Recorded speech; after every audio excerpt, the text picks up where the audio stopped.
Il existe des découvertes tellement exceptionnelles qu'elles éveillent un intérêt croissant au cours des années. C'est le cas de la villa romaine de San Sayes.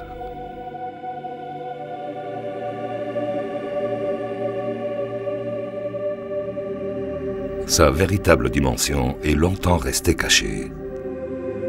Ces murs en pierre conservent un des plus importants témoignages de l'art paléochrétien de notre région. Mais ils nous réservent aussi certaines énigmes à découvrir.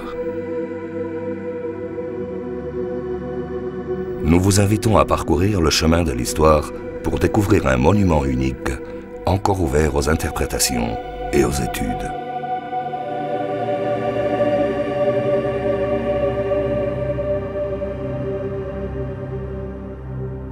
Au XVIe siècle, Lluís Pontdícar mentionne pour la première fois la romanisation de San Sayes, un ermitage alors consacré à Saint Barthélemy, entre Constantí et la rivière Francoli.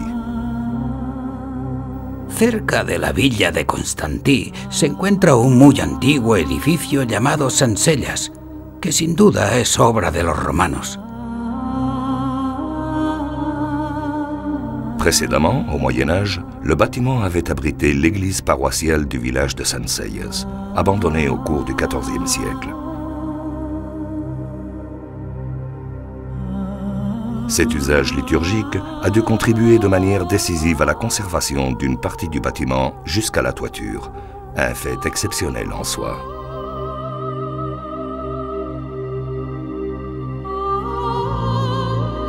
En 1859, l'ermitage très détérioré et tombé en désuétude a été acheté par Antoni Soler, puis transformé en ferme.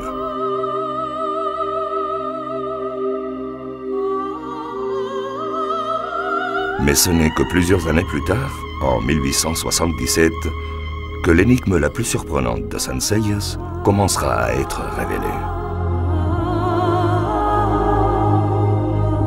Hace tiempo había notado que, desprendidos unos trozos de yeso de la cúpula de San Bartomeu, se observaban dibujos.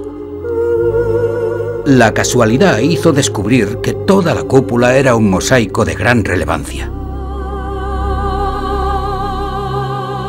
L'ampleur de la découverte a attiré des spécialistes tels que Bonaventura Hernández Sanauja et plus tard Lluís Domènech i Montaner.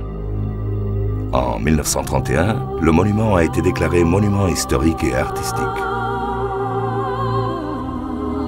Néanmoins, San Sayes a montré sa véritable dimension quand l'édifice fut acquis par l'Institut archéologique allemand en 1959, date à laquelle a commencé une réhabilitation exhaustive qui a permis d'en mettre en évidence la valeur réelle. En 1978, le gouvernement allemand a fait don du monument à l'État espagnol, qui ensuite le céda à la Generalitat de Catalunya, gouvernement catalan.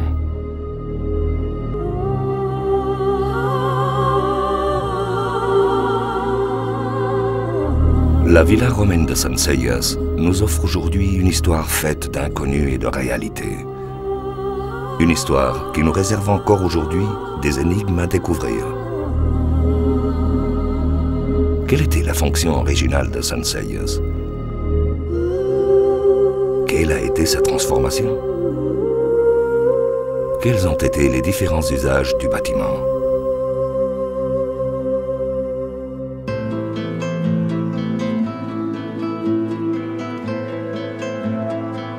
Les découvertes archéologiques indiquent que les Romains construisirent une villa en ces lieux à l'époque du Haut-Empire. Un bâtiment rural consacré à l'exploitation agricole des alentours est situé à côté de la voie romaine qui de Tarraco pénétrait vers l'intérieur des terres.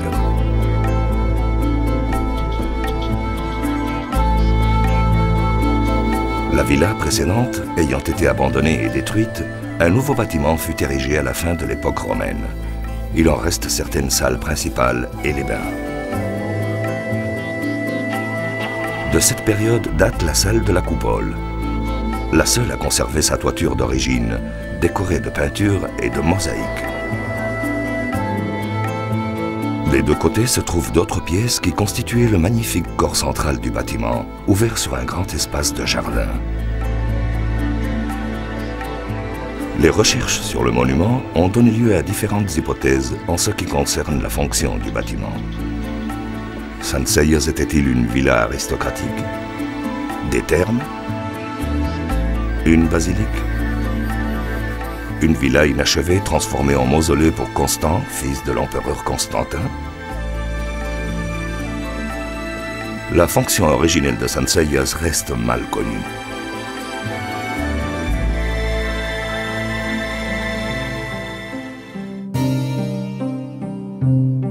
Joyau de l'art paléochrétien, la mosaïque de Sanseyas inspire une sensation persistante de mystère.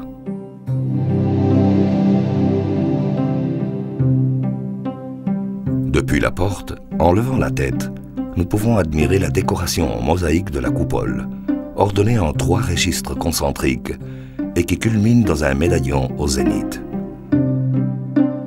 Un ouvrage laborieux d'1 million de tesselles aux couleurs vives qui composent des scènes à la thématique variée.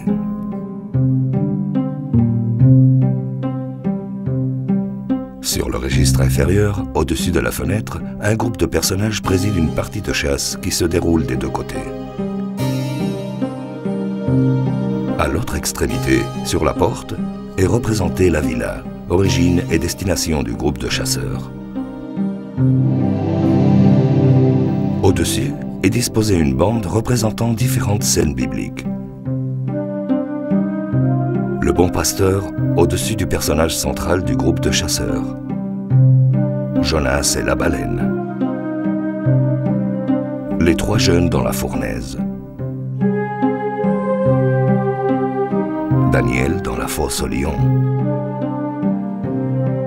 Et d'autres perdus ou très détériorés.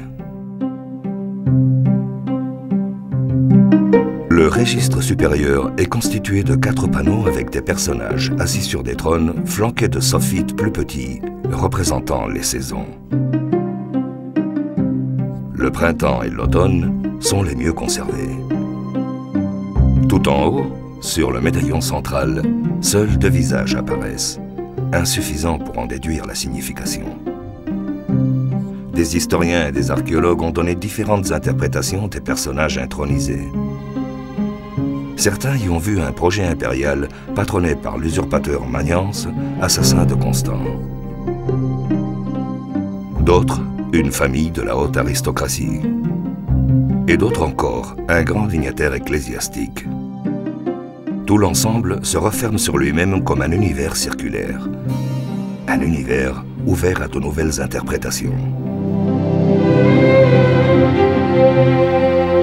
Découvrir Sanseyas implique aussi de suivre les chemins romains qui relient ce lieu à Tarraco et à d'autres monuments qui constituent le remarquable patrimoine architectural de la région. Des signes d'identité culturelle, pièces clés de la riche et complexe mosaïque qu'est l'histoire. L'histoire de Sanseyas progresse. Il reste encore beaucoup à découvrir, mais nous vous invitons à connaître tout ce que Sanseyas nous a déjà révélé.